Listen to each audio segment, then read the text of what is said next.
Shalom a todos. Esta semana estamos estudiando la Parashat Bo. Vamos a dar un breve comentario sobre esta porción en este día de Shabbat. Esperar que sea de bendición para cada uno de ustedes. En esta porción estudiamos diversos temas y también están los temas, podríamos decir, más importantes de la historia, por así decir, de la salvación, de la redención.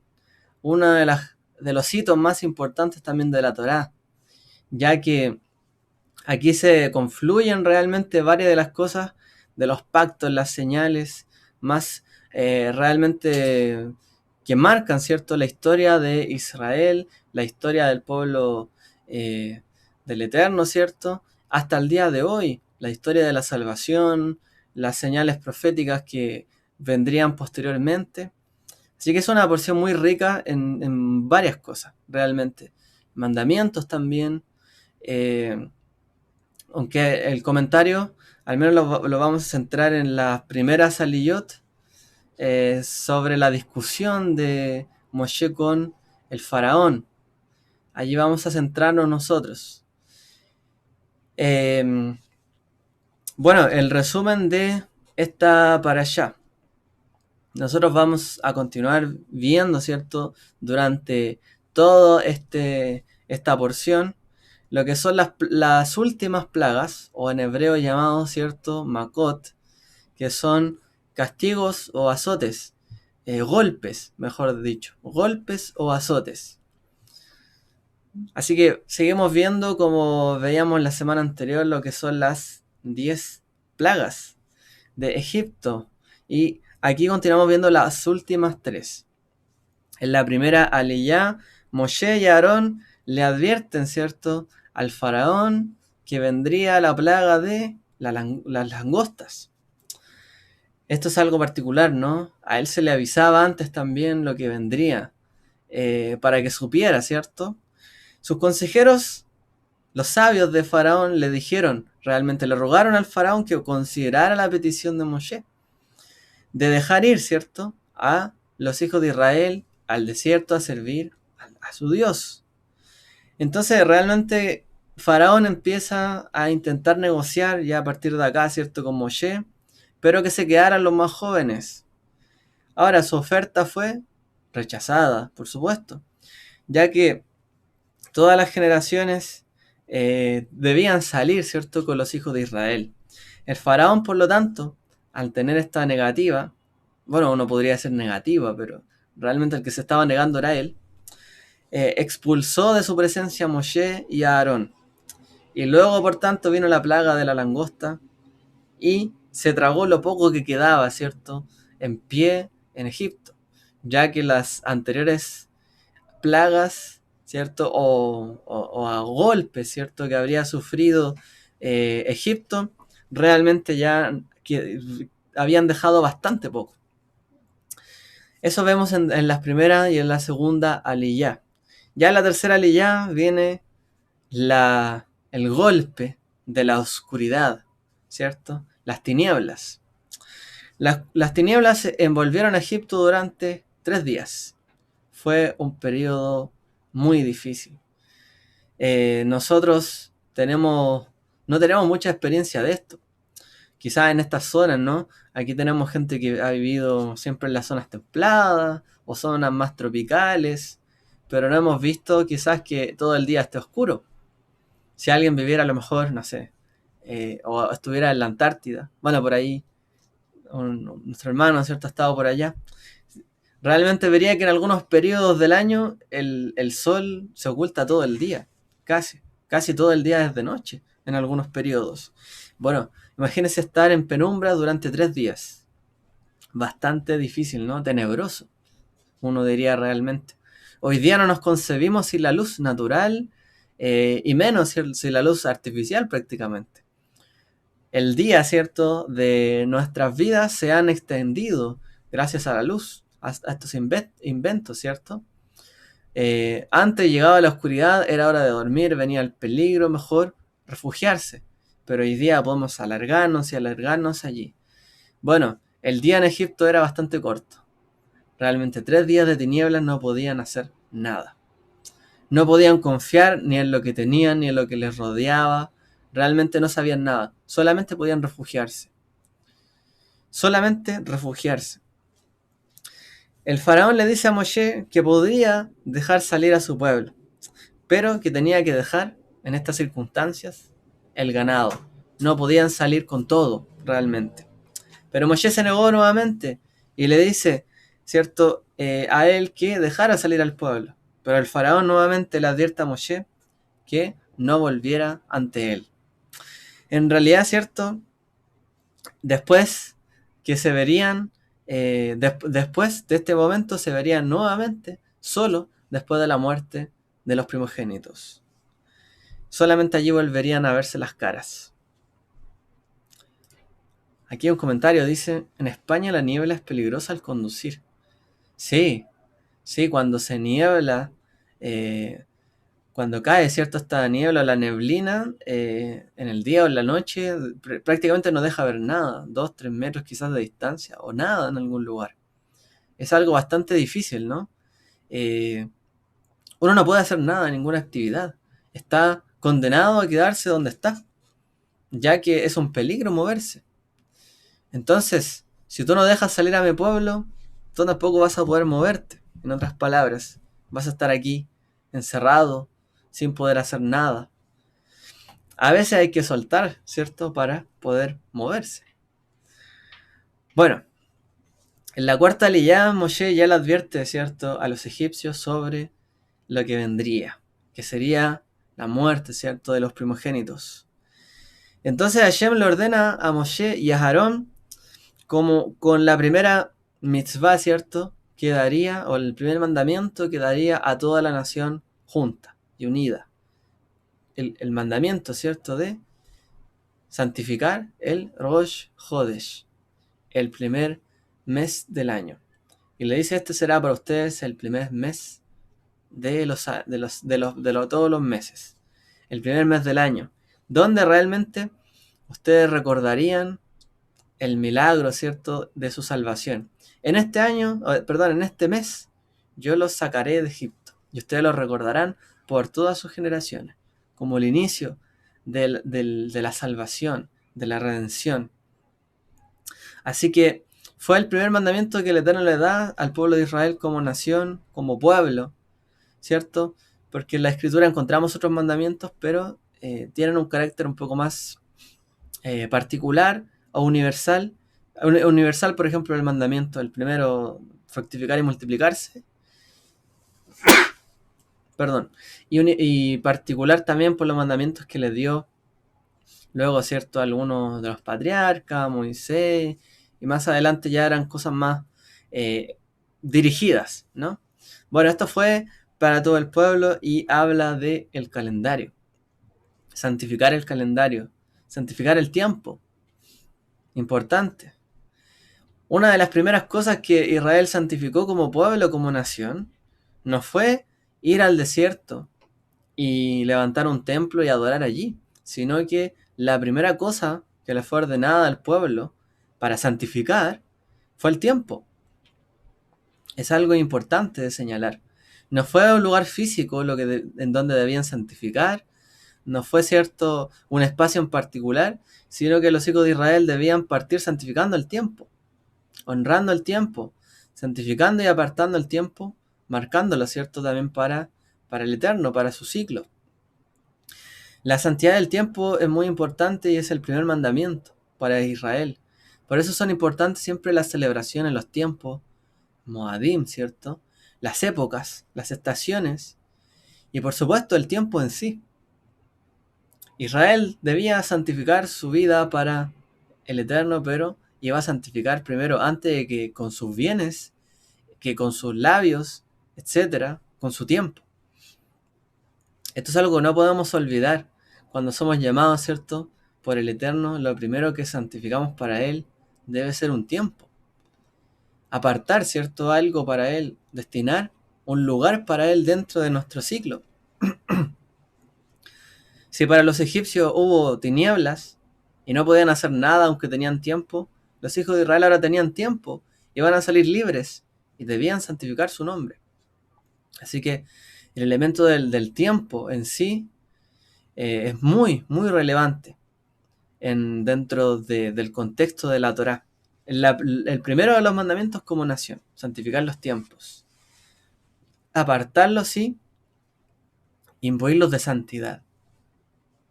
Porque Rosh Hodesh en sí, nada es si no se celebra y no se guarda. ¿Qué es lo que hace a Rosh Hodesh ser un Rosh Hodesh? El que lo santifiquemos. ¿Qué es lo que hace un Shabbat ser un Shabbat? El que lo santifiquemos. El que realmente nosotros santifiquemos el tiempo. Eso es lo que convierte realmente y santifica todo. ¿Qué es lo que santificó el Shabbat al inicio?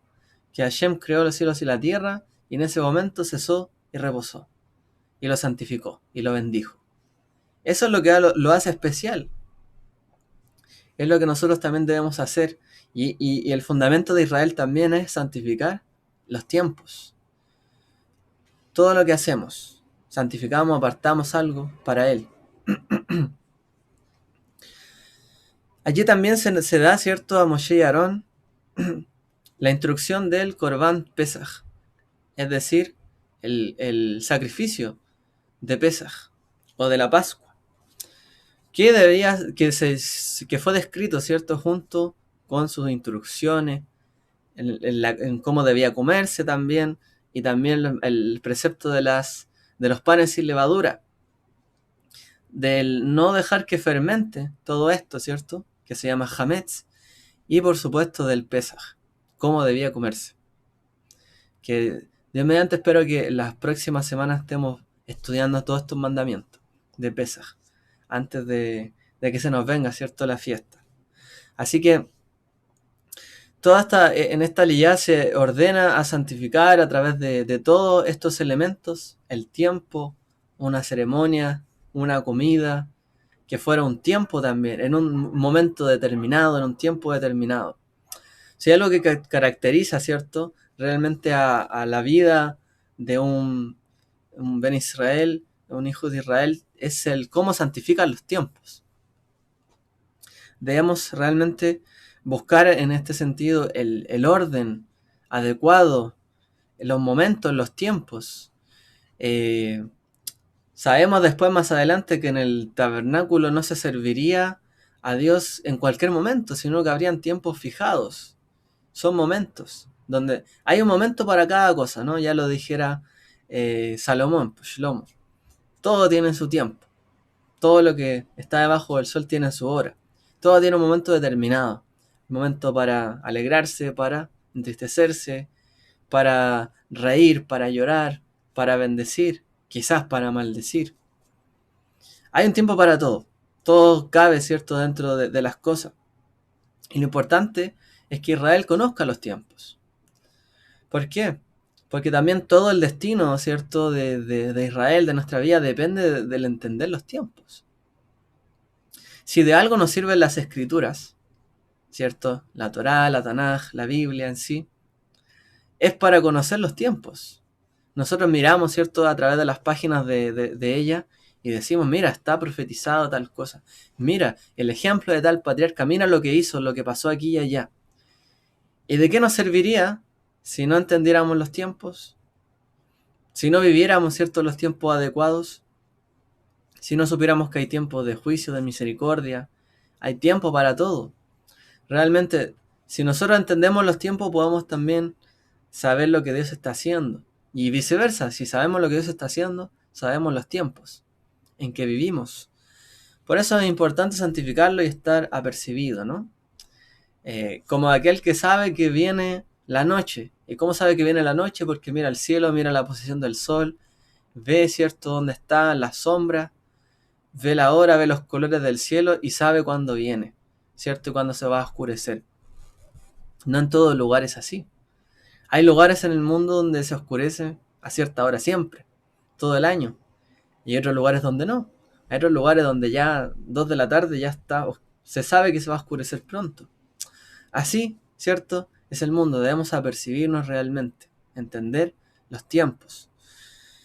El primer mandamiento. Así que aquel que sabe realmente dónde está parado, en el tiempo que está parado, realmente puede andar en el rebaño, por así decirlo. del Creador, puede estar ajustado, ¿cierto?, a lo que Él va a hacer. Entonces es importante que Israel conociera el tiempo, para que supiera el mes, el día, la hora, de cuándo iban a celebrar esta comida también, esta comida ritual que era el Pesaj, para que supieran el día, desde cuándo hasta cuándo tenían que apartarlo, cuándo comenzó esto y cuándo termina, todo eso. Así que el que está percibido realmente no sabe cuándo las cosas se van a dar, cuándo vendría el Mesías, cuándo volverá. Bueno, luego, ¿cierto? Más adelante los Bene Israel, a los hijos de Israel, el pueblo, se le ordena que coloquen la sangre, ¿cierto?, de este cordero en los marcos y en el dintel de la puerta, para que lo coloquen allí, ¿cierto?, la sangre del Corbán Pesaj. Una sangre que y evoca también, ¿cierto?, imágenes de a través de la muerte viene también la salvación, la liberación, la protección también. Esta sangre, ¿cierto?, del Cordero nos recuerda realmente también cómo pasó por alto, ¿cierto?, el destructor, como se dice allí, el que vino a destruir a los primogénitos. ¿Cómo pasa, ¿cierto?, por alto cuando hay un sacrificio, cuando hay una protección, una sangre, cuando realmente hay algo que esté indicando una señal. La sangre es la señal, ¿cierto?, de los hogares marcados. La mezuzá en la puerta es la señal que indica realmente quién está en esa casa, quién está dentro de esa casa. No es que Dios no sepa quién está dentro de la casa, ni qué es lo que se hace dentro de la casa. Pero la señal indica también que el que está adentro está en consonancia con lo que se ve afuera. Y lo que se ve afuera con los que están adentro. Esto es importante, el principio de colocar, ¿cierto?, en la mezuzá posteriormente en nuestros hogares. Lo que se ve afuera es lo que hay dentro, y lo que hay dentro es lo que se ve afuera, lo que está marcado allí. Aquí vive, ¿cierto?, gente que ha sido redimida por el Cordero. Aquí vive gente que invoca, ¿cierto?, su autoridad, invoca el sacrificio del Cordero, al que el Eterno, ¿cierto?, protege, que andan conforme a la voluntad y al mandamiento de Él. Es importante. Pero que eso no solo se sepa hacia adentro, sino que esté marcado en los límites también. Ser lo mismo adentro y afuera. Evocar, ¿cierto?, las mismas realidades que nos rodean. El pueblo de Israel debía realmente vivir lo que el Eterno le estaba ordenando, pero también mostrarlo hacia el mundo. Ya que muchas veces nosotros no sabemos, pero hemos sido protegidos por Él, por su sangre, por su marca en nuestra vida. Él nos ha protegido también en muchas oportunidades de que el mal sobrevenga sobre nosotros. ¿Y cómo? Porque Él está en nosotros. Él nos protege de todo mal. Aun cuando pasemos por allí, aun cuando el destructor nos rodee, ahí estamos nosotros y Él nos libra, nos protege. Protege nuestras vidas. Así como protegió al pueblo de Israel en Egipto, cuando lo protegió más adelante también en el desierto. Él nos protege, tenemos que tener esa seguridad. Y la señal, ¿cierto? En la escritura importan mucho las señales, no es solamente de que solamente tengamos que nosotros creer y ya. Las señales importan. Algo que demarque, ¿cierto?, quiénes somos, a lo que pertenecemos. Una pertenencia. Que nos indican también de quién somos y de quién no, a su vez. El mundo siempre busca señales, son como formas, arquetipos, a los cuales nos aferramos. De una u otra manera, el pueblo de Israel aquí en Egipto se aferró a la vida, pero a través del sacrificio. Sabía, ¿cierto?, que debía sacrificar algo, pero que también eso debía marcar sus vidas, y eso los libraría a ellos. Así que vendría la plaga de la muerte del primogénito. Y el faraón, ¿cierto?, y los egipcios, al sufrir esta gran pérdida, permitieron que, de hecho, prácticamente apresuraron a los hijos de Israel para que salieran de Egipto. Y así muchos de ellos, bueno, ellos, mujeres, hombres, niños, niñas, jóvenes, ancianos, ancianas, todos salieron. de allí. Millones de personas, según algunos, 1 millón, según otros 3 millones, y así. Pero salió mucha gente realmente.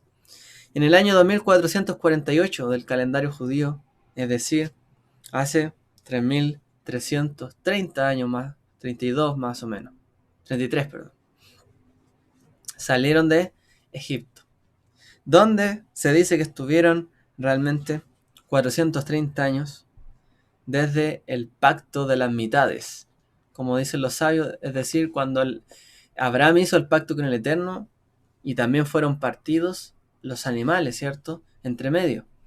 Cuando hizo este pacto con Abraham, 430 años, desde allí. ¿Y cómo empieza? Con un pacto, una señal. Yo haré un pacto contigo, sacrificio. Y cuando lo sacó de Egipto, también fue a través de un sacrificio. Es decir, el sacrificio, lo que está ahí detrás, está marcando la señal del pacto también. La pertenencia del pueblo de Israel y también el pacto que el Eterno hizo con ellos, de librarlos y salvarlos y estar con ellos. Así también el pacto, ¿cierto? Y el sacrificio del Mesías nos marca a nosotros también que Él está con nosotros, que Él nos acompaña, que Él nos protege, nos libra de todo mal. Y Él nos llama realmente a cada uno de nosotros. La porción, ¿cierto? De esta parashá concluye con la revisión de todo lo que son las leyes de Pesaj. También el tema de intercambiar primogénitos de los animales, el rescate, la redención de los primogénitos y también el tefilín. Cierra con eso la porción. Es decir, el uso, ¿cierto? Y pondrás estas palabras en tu brazo y en tu frente, como el tefilín. Entonces de las 10 makot, o de las Eser makot, de las 10 plagas, o los 10 golpes, o azotes, vimos entonces las últimas 3. Las langostas, como dice allí, las arbe, que por cierto arbe suena igual que arbe como mucho en hebreo, como la invasión prácticamente, las muchas langostas. Las tinieblas, que en hebreo se dice Hoshech, ya como ahí vemos los ojitos solamente que se ven, y también Makot Bejorot, la muerte de los primogénitos, literalmente. Y con eso se cierra todo este episodio, y vendría luego, ¿cierto? Posteriormente el episodio de la libertad, el éxodo realmente en sí. Una de las cosas que llaman la atención en esta porción, yo sé que algunos lo han escuchado, yo lo mencioné el año pasado creo también, ¿qué es lo que significa realmente el corazón de Faraón? Allí vemos una imagen bastante clara de lo que significa el corazón pesado que tenía Faraón. Es una imagen literalmente de lo que representaría en Egipto. Cuando dice que él tenía el corazón pesado o se endureció su corazón, en hebreo utiliza varias palabras diferentes, ¿ya? No siempre dice endureció su corazón. A veces dice eso, que se endureció, se hizo fuerte. Pero también en otras partes dice que se hizo pesado. En esa imagen, nosotros lo que vemos es una imagen del libro de los muertos que aparece dentro del registro, ¿cierto?, de Egipto. Y aparece allí justamente una balanza. Nosotros podemos ver allí, ¿cierto?, aquí en esta zona, la balanza. Esta es la balanza, ¿cierto?, que marca realmente cuando los muertos son llevados al más allá, se pesan sus vidas. Entonces, para el que no sepa, el corazón está aquí. Este es el corazón. En la creencia egipcia, que también permea, ¿cierto?, estas partes, sobre todo de la escritura, es pesado en una balanza. Se pesa el corazón y por el otro lado se pesa aquí una pluma. ¿Ya? Esta es la pluma de Maat, que se llama en egipcio, que indica la justicia, la pluma de la justicia. Entonces por un lado se colocaba el corazón y por el otro lado una pluma. Cada persona que moría iba a pesarse, ¿cierto?, en una balanza, antes de entrar en el más allá. Entonces, mientras que el alma, ¿cierto?, miraba en la forma de un pájaro, ¿qué es esto? Esta es como la persona dentro de la literatura. La persona mira, ¿cierto?, cómo es colocado su corazón y cómo es colocada la pluma de la justicia por el otro lado. Y allí, ¿cierto?, esta divinidad observa, esta que está aquí, ¿cierto? No lo voy a nombrar igual para reservarnos algunas cosas. Observa, ¿cierto?, cómo el corazón ve si se coloca más pesado, si inclina la balanza o no, o si realmente hay un equilibrio. Entonces, en esta teología egipcia, el dios Chacal que vemos aquí, ¿cierto?, con esta cabeza negra de animal de perro, es prácticamente el que ve después de la muerte. Lo lleva al salón de las verdades y se le ve a él si es culpable o no de diferentes crímenes ante el resto de los dioses. Para ayudarlos a defender, en este caso, ¿cierto?, los egipcios sepultaban a sus muertos, ¿cierto?, en momias, y les colocaban ciertos elementos allí que creían ellos que los iban a ayudar, ¿cierto?, a mostrar como el favor. Entonces, al lado de las tumbas, de la momificación de los egipcios, se colocaban a veces oraciones o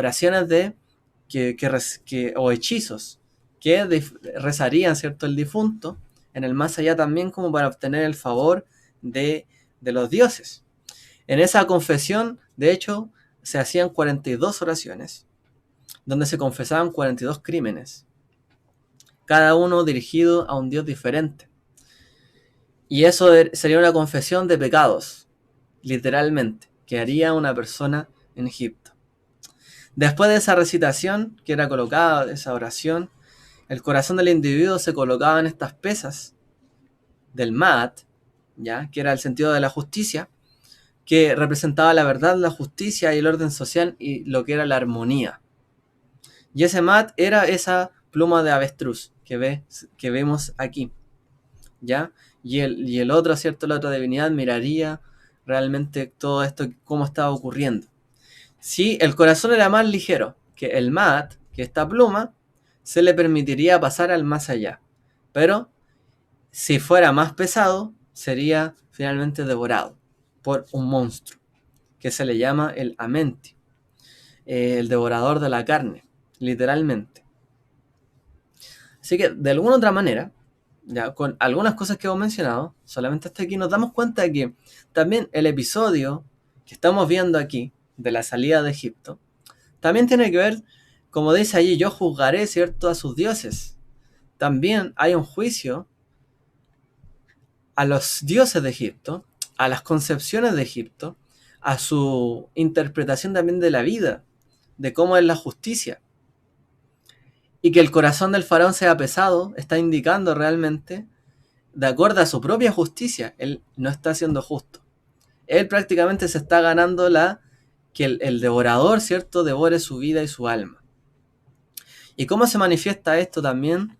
A través de el destructor, que devora a los primogénitos. Hay una manifestación también, no solamente como en el más allá, sino que en el más acá, por así decirlo. Y el Eterno también juzga. El parámetro mayor también de la justicia de Egipto, lo que tiene que ver con esta balanza a través de este acto del Pesaj y del devorador y el destructor. Nuevamente, coloca, ¿cierto?, en la situación. Tú vas a ser destruido tu alma si tu corazón es más pesado en el más allá. Pero tú vas a ver también acá cómo va a haber destrucción si realmente no haces lo que estoy pidiendo realmente. Será juzgada también tu justicia, no solo más allá. ¿Piensas que hoy día puedes hacer lo que quieras, pero en el más allá te esperará lo mejor? No. Aquí también puede haber destrucción y puede haber justicia. Y yo soy el que imparte la justicia, en otras palabras. Entonces el mismo el Eterno está ordenando, ¿cierto?, también que haya todo esto. Hay un juicio realmente a todo lo que está pasando en la concepción del egipcio. Más allá, ¿cierto? Esta balanza se movía así, hacia arriba y hacia abajo. y se veía el peso de la verdad o la falsedad. Hay una cosa más interesante también, que argumentan los egiptólogos, que ¿cómo se les llaman a las momias en Egipto? Se les llaman Sej. No sé si lo pronunciaría tan bien, ya tampoco sé egipcio, pero se dice Sej. Y esto significa momia en egipcio, pero también significa digno. Y es algo interesante, porque la palabra momia significa también algo digno. Es decir, el corazón del faraón estaba más pesado y no iba a ser digno en el fondo de una vida futura. Estaba ganando, de hecho, la terrible perdición de su alma y además estaba siendo destruido su familia, su pueblo en este mundo. No fue digno. Entonces, el pensamiento egipcio se buscaba la dignidad, se buscaba la justicia, pero ni el faraón ni su séquito, ¿cierto?, estaba siendo ni justo ni digno. Y Dios le estaba mostrando en realidad qué era realmente la dignidad de las personas, la esclavitud, qué no era digno, qué sí era digno, la libertad y servir a Dios libremente. Para no, y el resto, si se hacía de otra manera, se ganaba en el fondo maldición. Así que bueno, aquí tenemos un claro ejemplo de también, por ejemplo, asociando lo que es la muerte de los primogénitos, el Pesaj, posteriormente también con lo que es la balanza, ¿cierto?, de Egipto. Así que todo esto ocurre también como un juicio para los dioses de Egipto. Ahora, vamos a entrar el punto, o sea, ¿qué es lo que están discutiendo ellos realmente aquí? ¿Cuál es el punto más allá? ¿Por qué todo este diálogo? ¿Por qué se centra en todo esto? La vida se trata solamente de buscar esclavitud o libertad. Somos esclavos o libres. Y ya. ¿Somos simplemente esclavos de un sistema o somos libres del sistema ya? ¿O realmente dentro de todo y más allá de todo impera la soberanía de Dios? ¿Puedo yo ser esclavo y acatar la soberanía de Dios? ¿Puedo ser libre y acatar la soberanía de Dios? Y al revés, ¿puedo ser esclavo y no acatar la soberanía de Dios? ¿O ser libre y no acatar la soberanía de Dios? ¿Cuál es el punto de fondo realmente? ¿Es solamente ser llamado a ser esclavo o ser libre? ¿O realmente aceptar el yugo de Dios sobre nuestra vida? Normalmente nosotros desarrollamos nuestro pensamiento a lo largo del tiempo, vamos cambiando, ¿cierto? Como nosotros entendemos el mundo, lo vemos de una manera. Cuando crecemos vamos cambiando a medida que estudiamos, que observamos, que tenemos experiencias, que estudiamos. Sabemos que las cosas cambian. Una de esas cosas, ¿cierto?, que tenemos que cambiar también la percepción es la discusión entre Moshe y Faraón. No fue solamente que, como uno aprendió de niño, que Dios le decía, o Moshe le decía, deja ir a mi pueblo, Faraón le decía, no. Y por lo tanto le venía otra plaga. Bueno, toma otra plaga. Deja ir a mi pueblo, no. Otra plaga. No, otra plaga. No es tan sencillo, ¿cierto? No es que se arrepentía y comenzaba otra plaga y ya. Hasta que dejó salir al pueblo, hasta que lo hartó.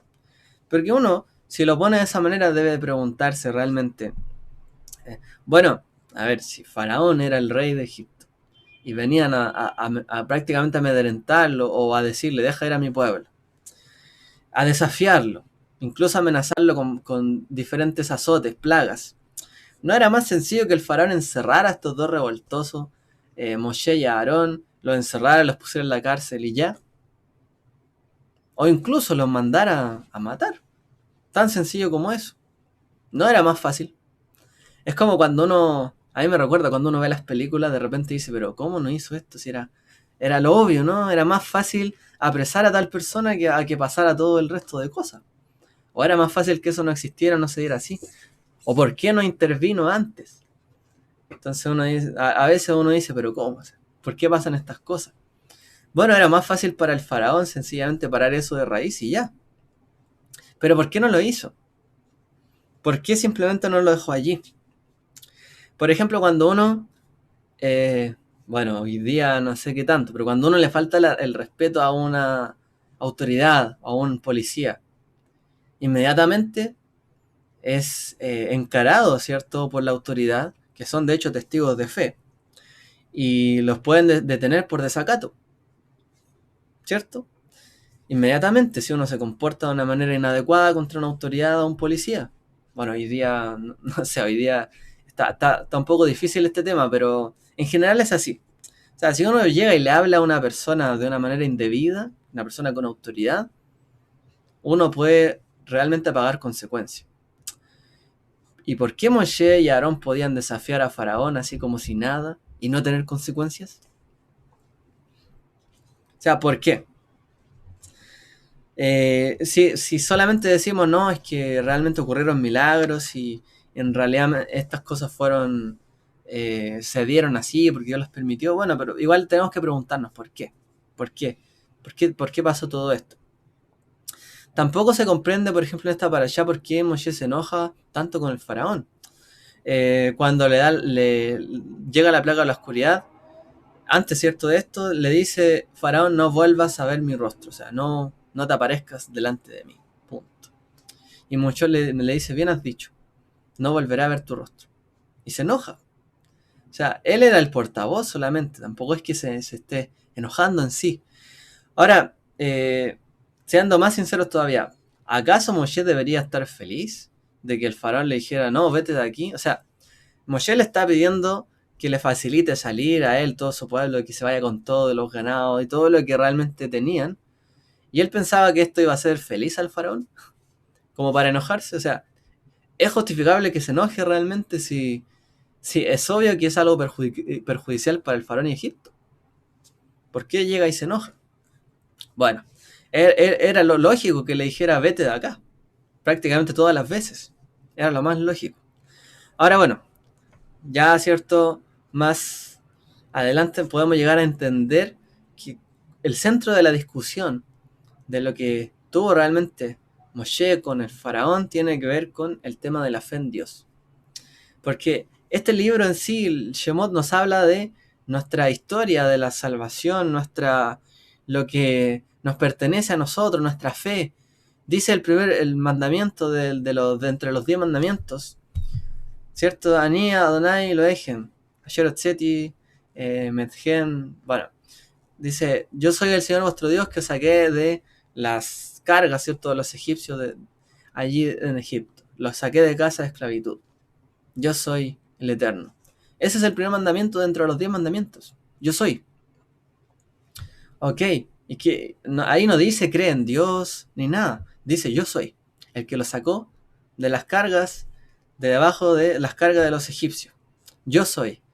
Entonces el tema en cuestión que está discutiendo Moshe con Faraón es el tema de la fe en Dios. Realmente el creer y cómo creemos en Él. Y ahí está el punto central también que marcará la historia de Israel y también la concepción de cómo nosotros lo entendemos al Dios de Israel. Entonces Moshe le argumentaba realmente que el Eterno es el creador de todo el mundo. Y si Él existe, Él supervisa todo y todo está bajo su control. No hay nada que no esté bajo su criterio, Él lo conoce todo, realmente. El objetivo de las plagas no era simplemente dejar a mi pueblo. Ah, no dejas ir a mi pueblo, te mando una plaga. Como un acto, ¿cierto?, de represalia. No. Tampoco, ¿cierto?, es una...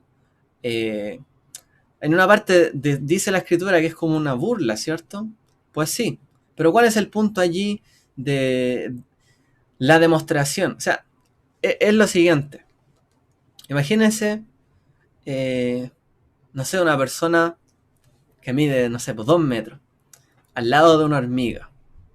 Y empieza, ¿no?, a jugar con la hormiga y sabe que realmente en cualquier momento puede aplastarla, puede hacerle algo y la hormiga hasta ahí llegó. Realmente no significa nada una hormiga al lado de un elefante. ¿Qué significa una hormiga? Realmente puede llegar a tener sentido un reclamo de una hormiga.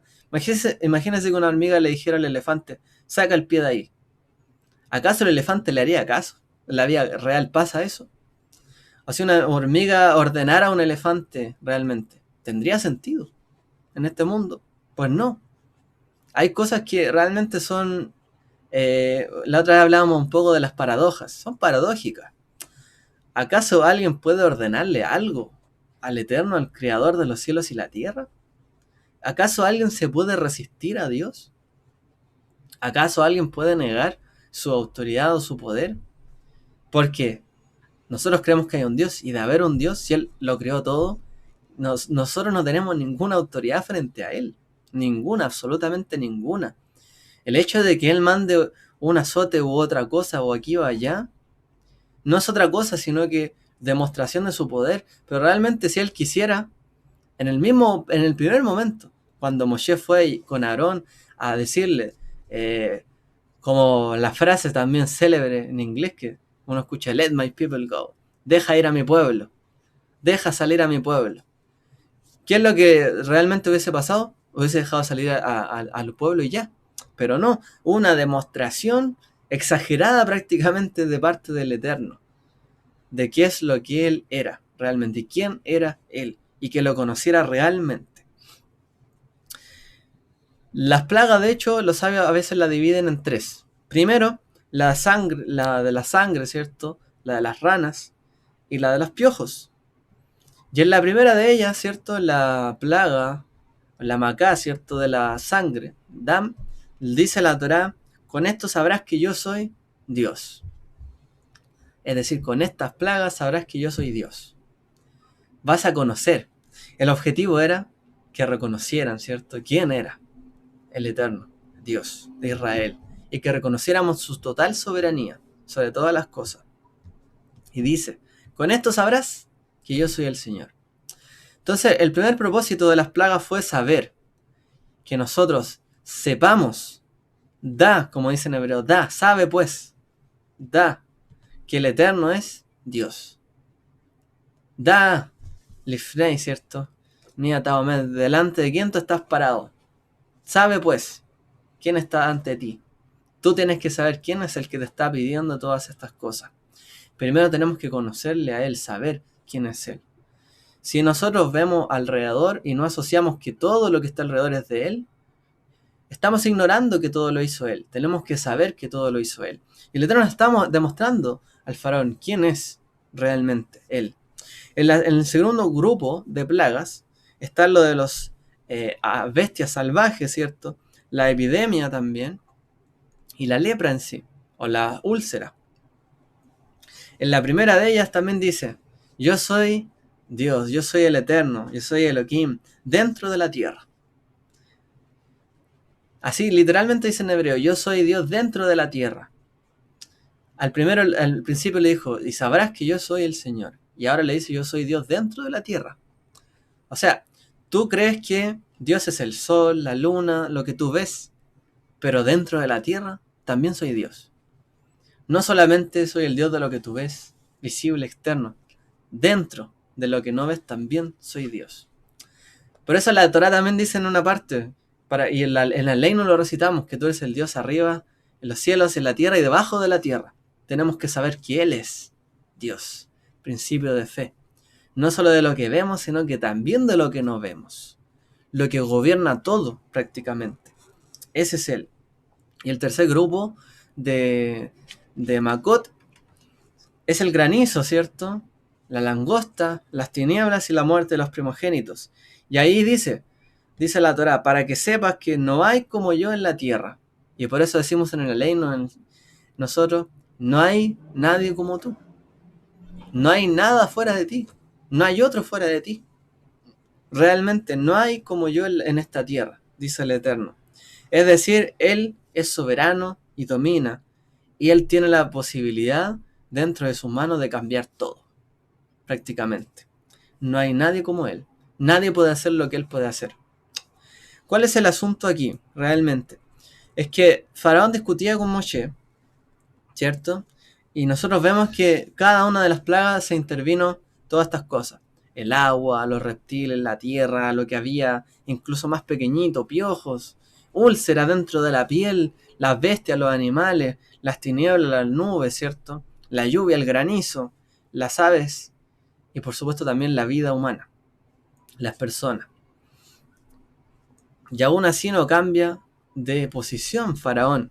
Entonces, en un momento, hay una parte bastante singular donde dice, realmente, en la plaga de las ranas le dice, por favor saca esta plaga de acá. Y Moshe le dice, ok, ¿cuándo quieres que lo haga? Y el faraón le dice, para mañana. Ok, se supone que hay una plaga muy difícil. Están pasando lo difícil, los campos, las personas. Y le dice a Moshe, ¿para cuándo quieres que se deje esta plaga? Y el faraón le dice, para mañana. ¿Y por qué no le dijo para ahora? ¿Por qué no le dijo ahora mismo? Realmente. Bueno, aquí explican también los sabios que qué es lo que pasaba en el corazón de Faraón y qué es lo que puede también pasar en nuestro corazón. Y esto es lo que nosotros tenemos que entrar a superar, porque también a veces somos duros de corazón. Tenemos el corazón pesado como Faraón. ¿Qué es lo que pensaba Faraón? Según explica el Rambán, por ejemplo, este rabino, Moshe ben Nachmanides, Rambán, con N. Él explica que Faraón creía que era algo natural lo que estaba pasando, y no que era algo divino, realmente. Él creía que Moshe era un mago, un encantador que conocía los tiempos. Moshe sabía cuándo las ranas se iban a ir, Moshe sabía cuándo el río se iba a convertir en sangre, en rojo, él sabía cuándo iba a pasar tal y tal cosa. Entonces para él, Moshe era simplemente una persona que le estaba diciendo cuándo iban a pasar las cosas, pero que no era él, o lo que estaba detrás de él, el Dios que estaba detrás de él, el que lo controlaba todo. Es decir, no, esto es natural. Esto iba a pasar así, esto iba a pasar así. Por eso no le dice ahora, porque dijo, bueno, seguramente él va a saber cuándo va a pasar esto. Si le digo ahora, no va a pasar ahora. Pero como he seguido todo este camino así con él, le voy a decir que para mañana y él va a saber cuándo y me va a confirmar si es mañana. Y dijo, bueno, para mañana será. Entonces, Faraón estaba resistiéndose a la voluntad divina y soberana de Dios, detrás de todas las cosas. Entonces, no es solamente una batalla esto, ideológica, por ser esclavos y libres, y ya, sino realmente de reconocer la soberanía de Dios por sobre todas las cosas. Lo que en el judaísmo se le llama la ashgajá, la supervisión divina.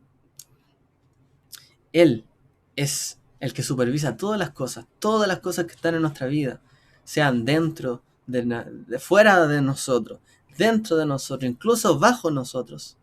Él las domina, Él es soberano por sobre todas las cosas. No solamente las circunstancias en las que nosotros les pedimos. ¿Por qué uno les dice, por favor, sana a tal persona?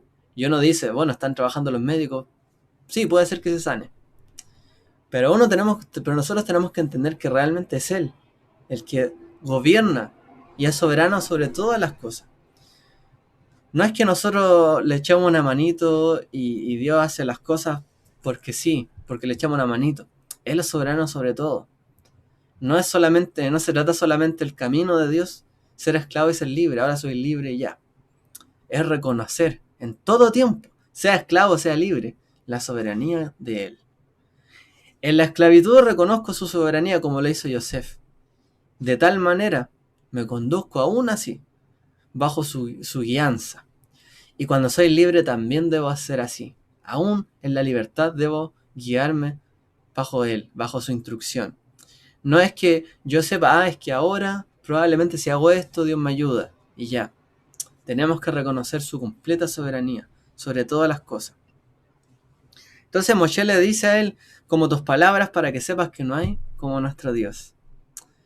También sabemos esto porque cuando pasó la plaga de los primogénitos, Moshe les advierte a los egipcios, pero dice la Torá que el faraón se fue a dormir esa noche, con toda tranquilidad.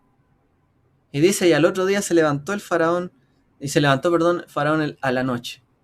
Él se había ido a dormir con total tranquilidad. No es que le preocupaba lo que le decía Moshe, para nada. Todo lo que pasaba no le preocupaba, decía, bueno, esto es natural, esto va a pasar, esto es así y ya. Él me está diciendo cuándo va a pasar y ya. A lo más le voy a dar el favor de esto, pero no reconocía a quién dirigía todas las cosas. También cuando Faraón persiguió a los hijos de Israel en el mar Rojo, cuando se abrió, el Yam Suf, el mar de las cañas, ¿por qué fue que Faraón llegó y entró?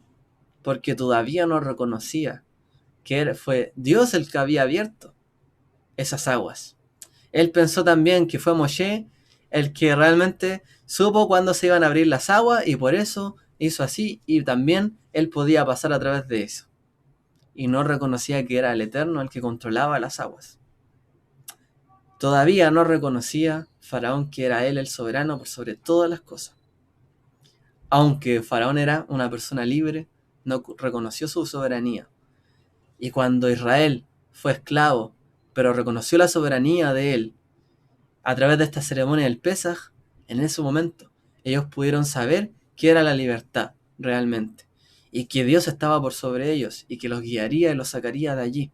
Todavía el pueblo se resistía incluso hasta ese entonces. Entonces nuestra vida, nuestro pensamiento siempre se libra aquí. ¿Reconocemos que es su soberanía o no? Lo que hace que sucedan las cosas. O es algo natural, no es que iba a pasar. O realmente es el que permite todas las cosas. O no. ¿Reconocemos su soberanía en nuestra vida? ¿Su yugo? ¿El yugo de él en nosotros? ¿O seguimos siendo como Faraón? Todavía tercos, ¿cierto? Con nuestro corazón pesado para no creer. No, esto me pasa porque yo hice lo malo, yo soy el malo.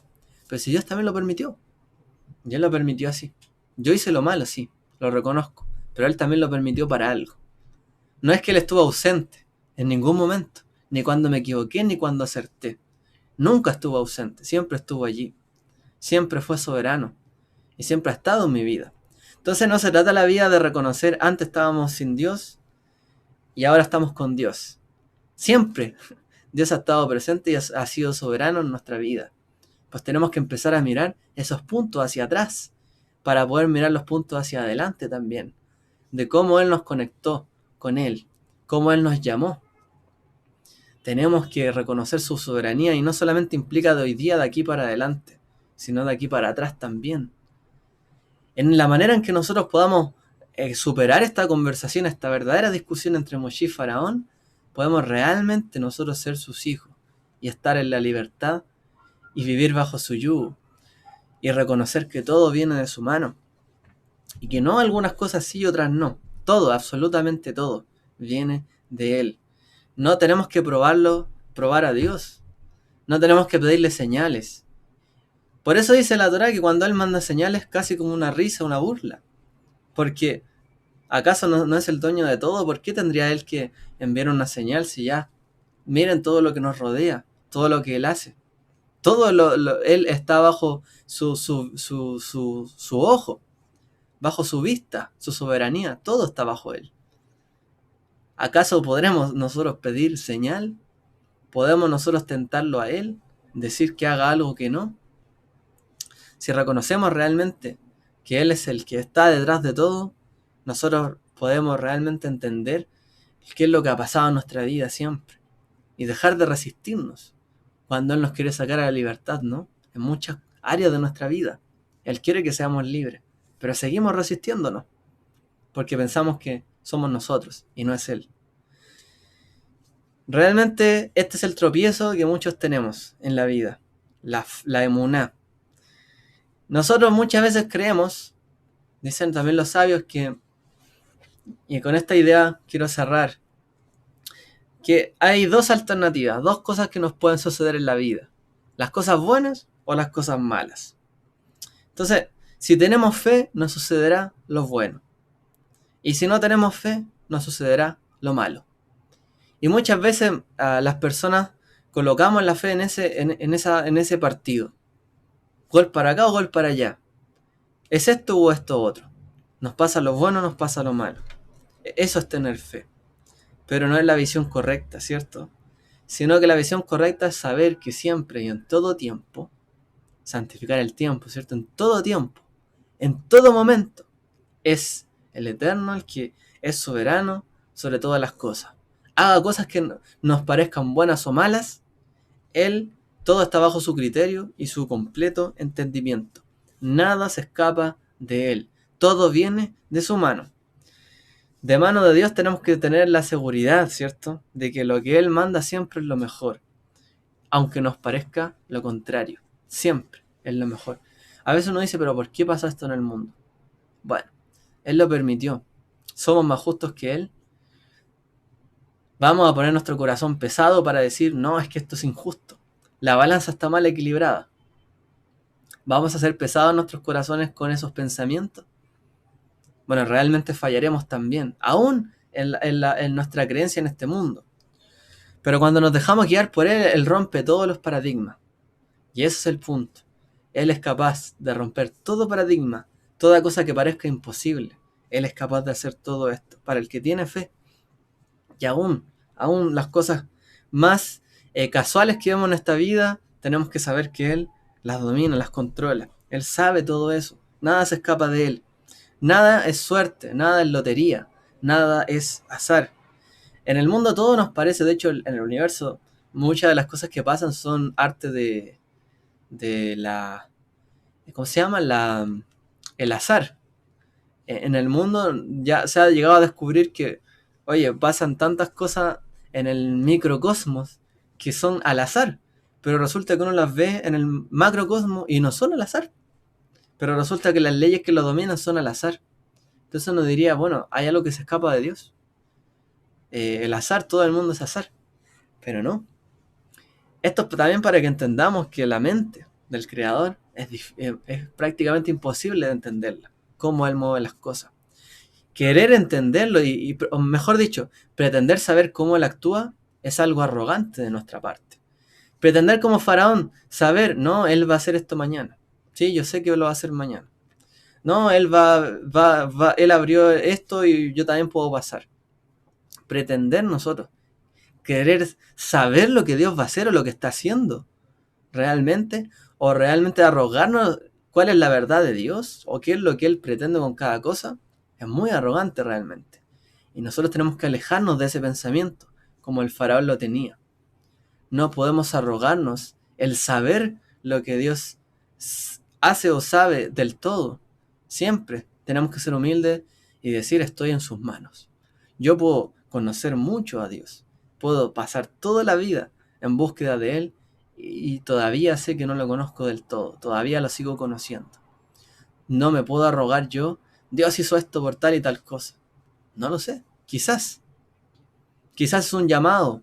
Nosotros podemos ser portavoces de todas maneras de su palabra, replicar lo que está allí, pero no nos podemos arrogar el conocer todo lo que Él hace y por qué lo hace. No podemos ser en este sentido arrogantes, como el faraón lo era. Para ellos es re fácil. La magia consiste en esto. Yo hago este encantamiento, hago este rezo y me va bien. Y llego al otro mundo, yo soy una persona rica, me momifican para mostrarme como una persona digna. Me ponen un libro de oraciones para que cuando vaya al otro mundo haga los rezos y pase directo al paraíso. Así funciona la magia. Así creía el mundo antes en la idolatría. Es cosa de hacer esto, un ritual y ya listo, soy perdonado. Y punto. No es así.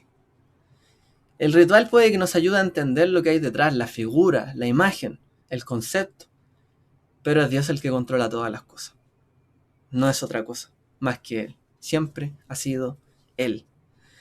Así que para que aprendamos realmente a reconocer que no todos son milagros en este mundo y no podemos depender de ellos, realmente es que sepamos también que Él nos dio la Torá. Para que sepamos que si hacemos esto, nos va a ir bien. Y no hacemos esto, nos va a ir mal. Para que no dependamos de los milagros y del actuar casi de Dios como si no lo viéramos. Para que también conociéramos su voluntad y tuviéramos alguna seguridad y confianza y pudiéramos tener fe en algo, recibimos la Torá. ¿Para qué? Para que pudiéramos realizar esto y saber que Él nos protege. Para que cumpliéramos con esto y saber que Él obra a nuestro favor. Para no tampoco dejarlo todo a la suerte. Dios, no sé qué es lo que hace Dios en este mundo. Para eso tenemos la Torá, para tener una guía. Pero aún así, bajo esa guía, reconocemos que Él es soberano por sobre todas las cosas. Podemos cumplir todos los mandamientos.